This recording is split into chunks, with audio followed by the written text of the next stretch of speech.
Welcome to Buttermere, lads and lasses. Not bad, is it?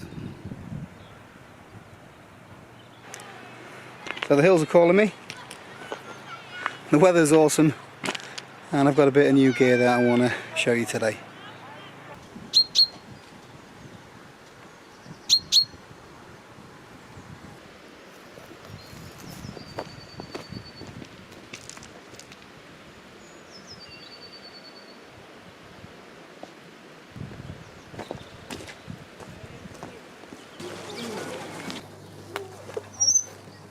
I just had a swift pint in the fish in,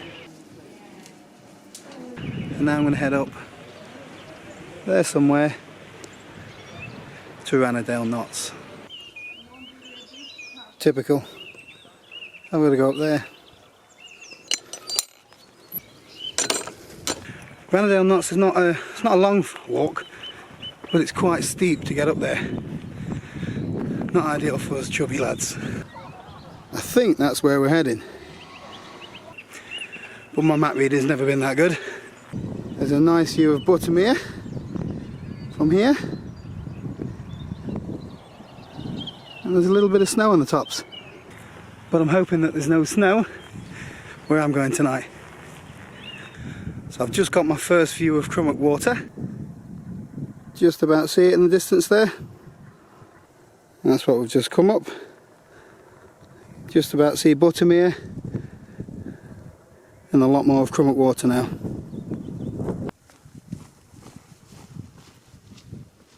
I'm using the OS Maps app today. I always bring a map and a compass with me as well, but I'm just giving this a bash. I'm very impressed with it so far as well. Not far from the summit now of Rannerdale Knotts. Not sure I'm going to get a picture up there,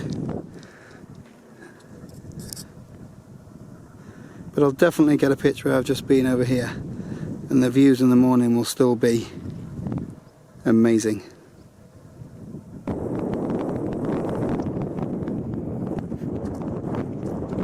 So we're about there. Bit of a scramble to the top though.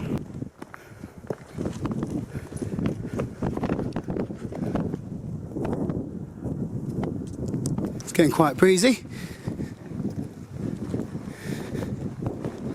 Definitely found the friend. Finally reached the summit of Rannerdale Knotts. It's a bit breezy up here, but the view's fantastic.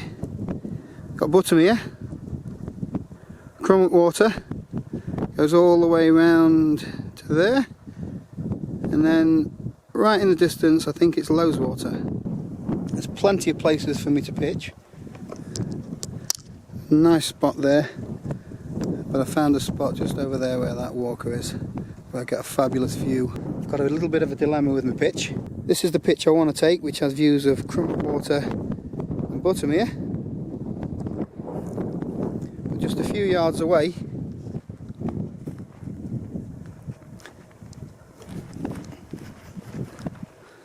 there's a nice pitch here which is protected by rocks.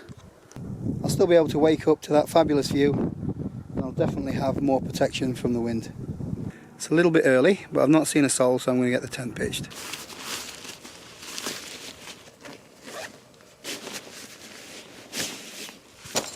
Tonight I'm going to be using the Wild Country Helm2 made by Terra Nova. This isn't the original bag that it came in. All I've done is I've compressed it into an Alpkit 20 litre dry sack. Weighs 2.1 kilograms. It's a 2-person tent. It only requires 2 poles, and they are colour coded, so you really can't go wrong when you're putting the tent up. And it's perfect for wild camping because you can pitch the tent both inner and outer at the same time. Poles have a bungee cord, and the ferrules just slot together very easily. Doesn't really matter which way you do it, but I put the blue pole in first. Basically you just put the blue pole inside the blue sleeve.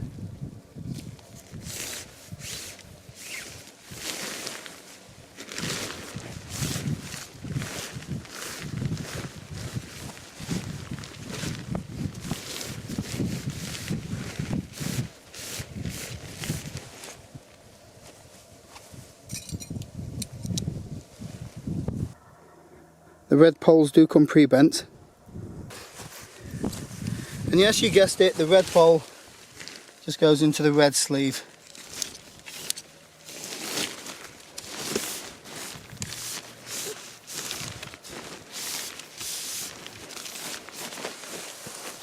The ends of the poles just locate into these little grommets.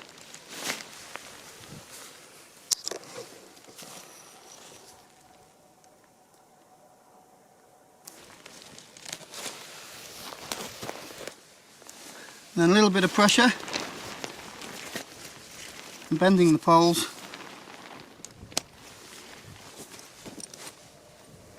to form the construction of the tent.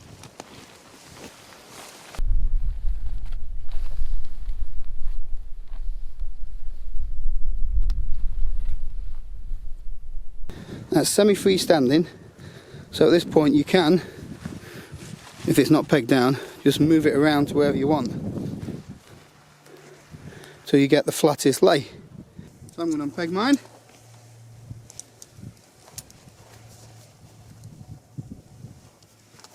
Move it around to where you want it positioned.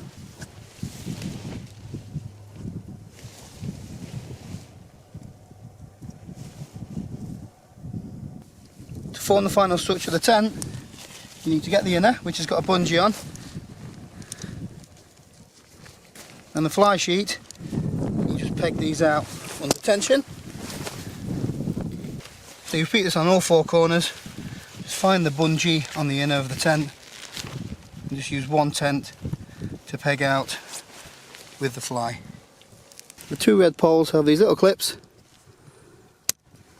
Just simply snap on. All that's left to do now is to guide the tent out and just to add a little bit of tension to the fly at the bottom.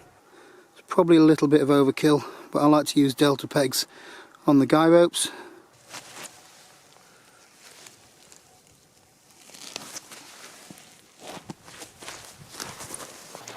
So adding tension to your fly is quite simple. Just take the little tie and just pull. That's everything tensioned up.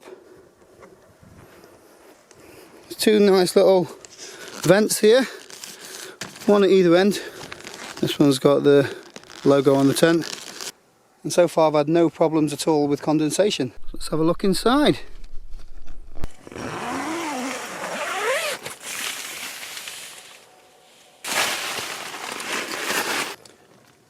It's quite spacious in here. There's a mesh pocket at either end of the tent. There's two doors. And it's no-seam meshing from halfway up. See the ventilation there? I know I'm a bit of a shorty, but there's plenty of headroom in here to sit up in it. And it's comfortably wide enough to get two sleeping pads inside. Each side of the tent is a generous porch area to cook in or just to store your pack. So that's accommodation sorted out for the evening. I'm just going to sit back, enjoy the view and watch the sun go down. Last night I stayed on a campsite, and admittedly I did have a shower and I did get to use the toilet, but I didn't get this.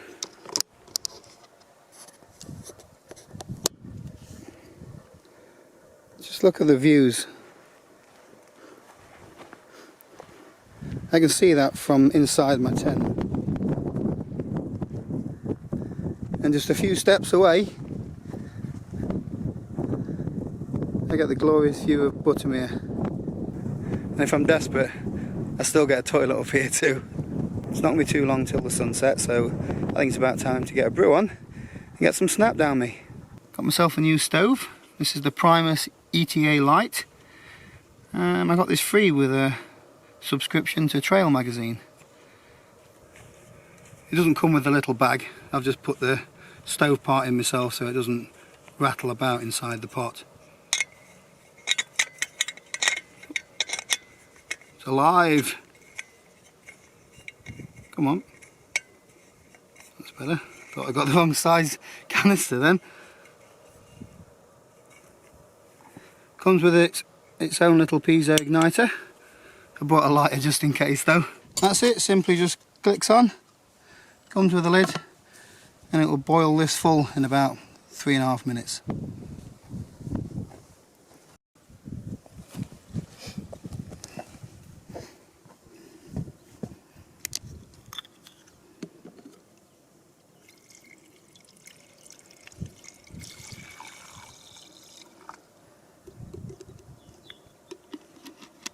filled it near to the top, so that should be enough for my food and a cup of tea. Let's give it a bash.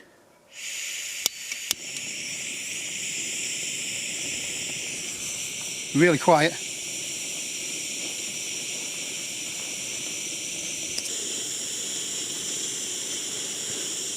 You can barely hear it. So today's main course, we've gone for adventure food, chicken curry. I've not tried it before, so I'll give you feedback in about 10 minutes. Oh, we're boiling and overflowing. Let's get that gas turned off. Let's get a snap sorted first. Not sure how much you're supposed to put in, but usually just enough to cover it. Don't need that on. That doubles up as a handle. Don't know if you can see very well. Let me just zoom in.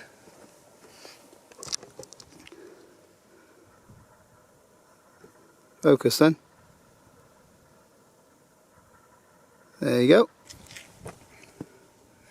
You just give it a bit of a twist. Pot comes off. Lid comes off. Pour the water in. Hoping that's enough. No, we can always add some more. Leave that to stand. New cup, sea to summit, folding mug. Just my typical Kenko 3-in-1.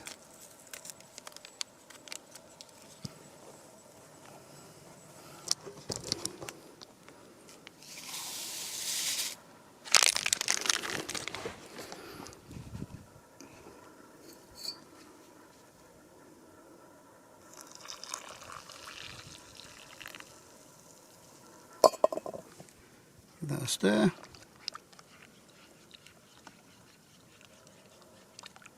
Give me curry a stir while I'm here. Oh, I always leave them in. Idiot.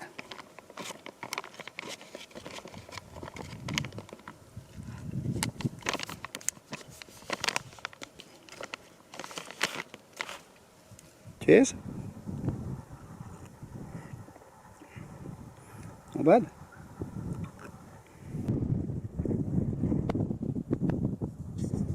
Shall we have a look?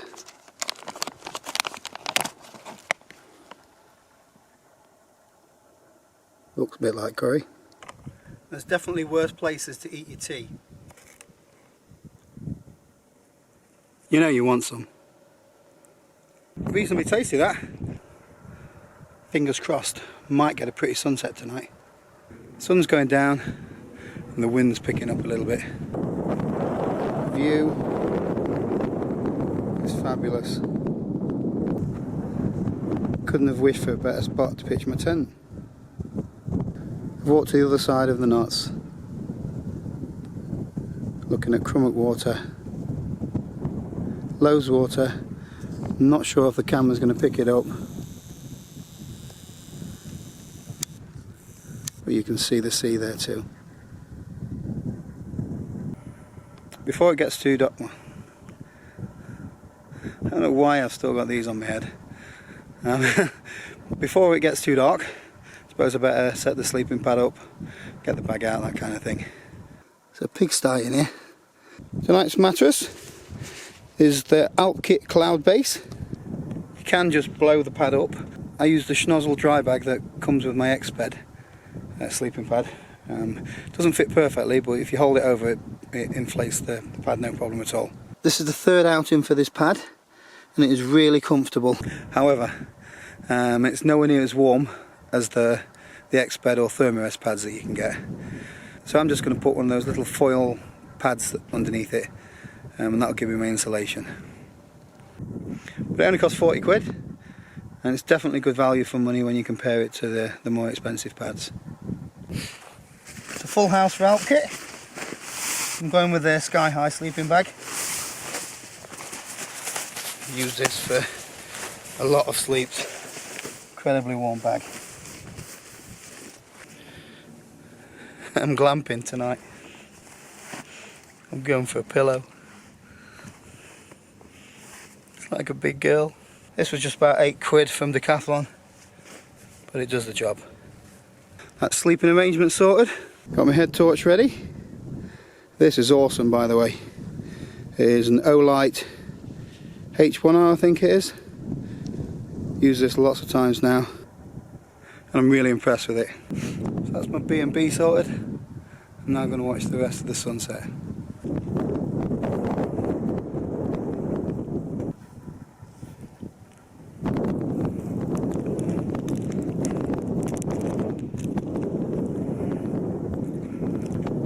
Worst places to have a snack. It's 9:15 at night and we've still got light.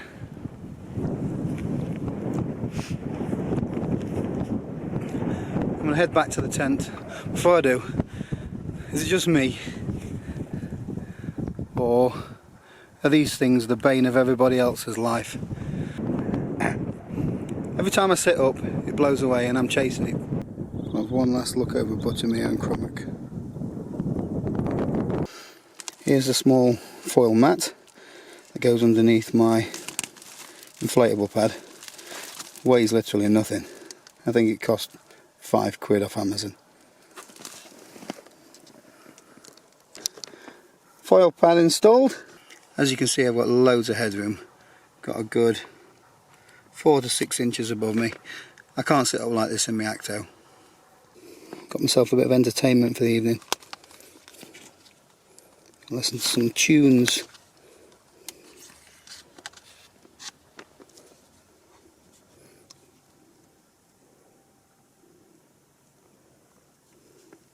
Because he's wrong, not the bars and all the POA. Well, whose side are we on then? It's FM and it's DAB. We'll go the same road. Sorry. This way.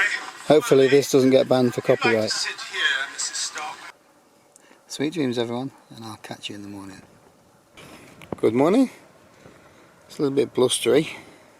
It's only 6:25, but it's quite bright outside, I think. I'm going to have a look out of the window and then get the kettle on.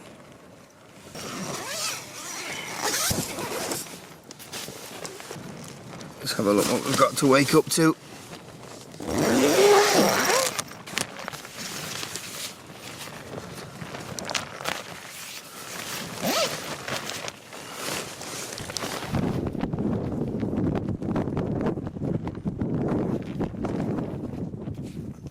Not too bad, is it?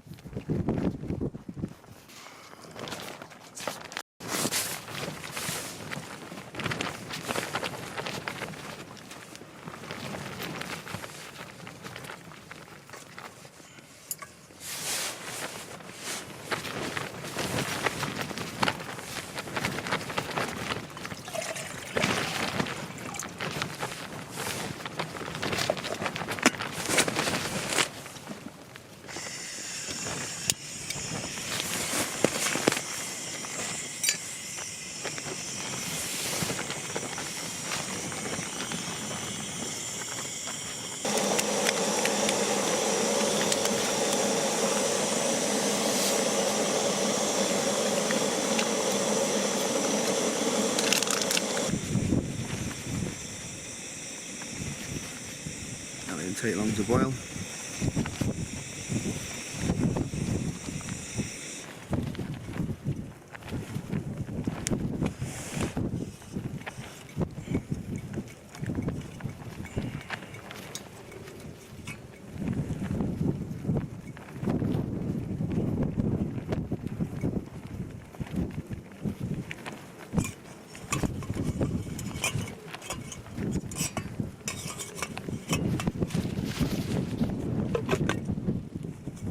Going simple for breakfast, just having a cereal bar.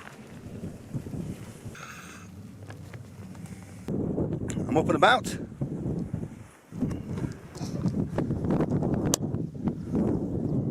It's quite clear this morning.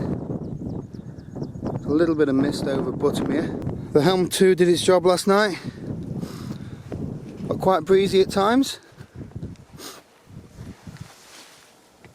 Tension still on the guy lines. This one's a little bit looser. But I did say I didn't like those adjusters, so we'll be replacing them.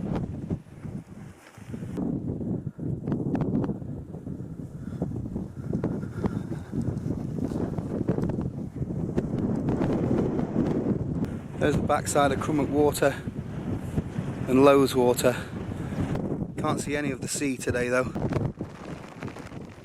As you can see, it's quite breezy. Probably hear my coat flapping about.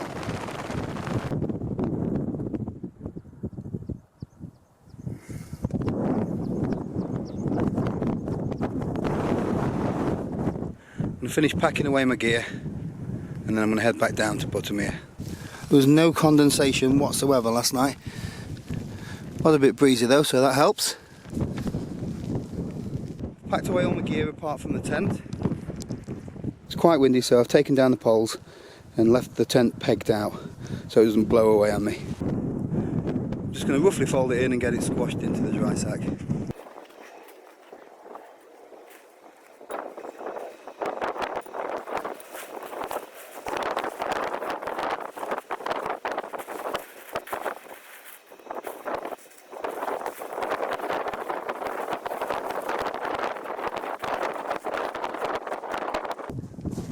It looks quite bulky there, but the beauty about separating the poles and the stakes from the tent, putting it in the dry sack, is that you can just squash all of the air out.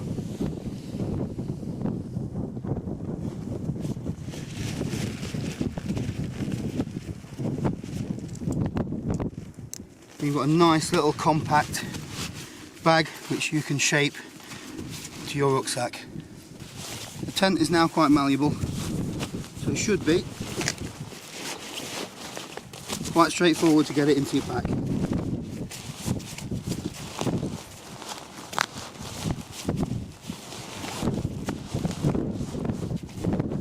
There we go.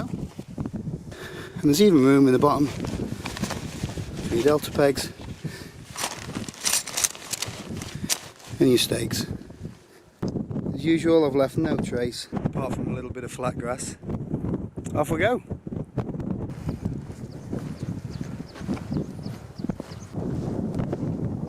Whoa.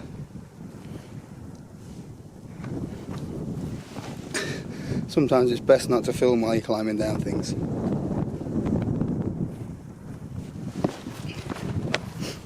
But I'm not very bright.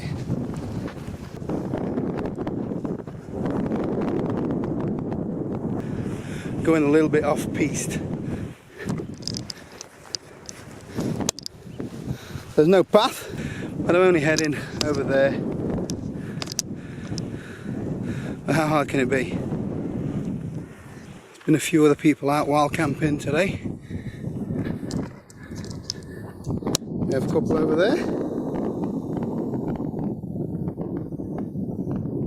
There's a couple of people over there, someone in an acto, and another small tent. It's been probably the best day of the year though, so I'm not surprised that other people are out. So those camp spots you can see behind me, they're perfect for people who are new to wild camping. It's literally a 10-minute walk to the car at Buttermere. So if you get a little bit nervous and you just want to go back to the car, it's not a problem at all. I'm back at the National Trust car park in Buttermere.